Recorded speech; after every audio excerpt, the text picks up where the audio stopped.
Malacanang kung totoo daw official business ang mga biyahe mo sa ibang bansa, obligasyon mo daw na magpaliwanag sa bayan kung ano yung naging accomplishment mo dito at kung sino yung nakasama mo sa biyahe at sino-sino rin ang gumastos sa biyahe. Opo, yan yung example ko sa inyo na bobo talaga. 'Di ba? Hindi nga official business yung kasi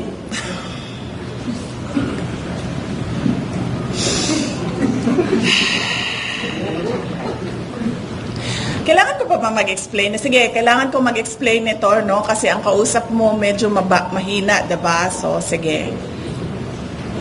Kapag gumagamit ka ng pera ng gobyerno, yan yung official business.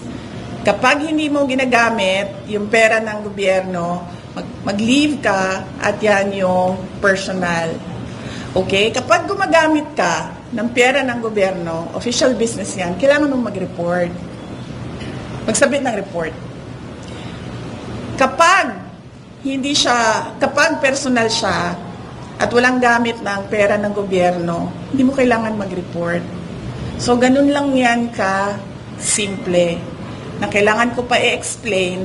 At ito po yung example ko o solid proof na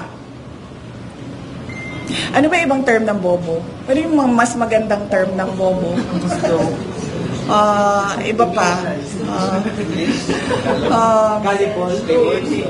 Ano daw? Sa Bisaya, sa gani, ng bugo gani? Bugo. Ay. Pero sa kuan, sa Bisaya slang, sa ang bugo. Oplok.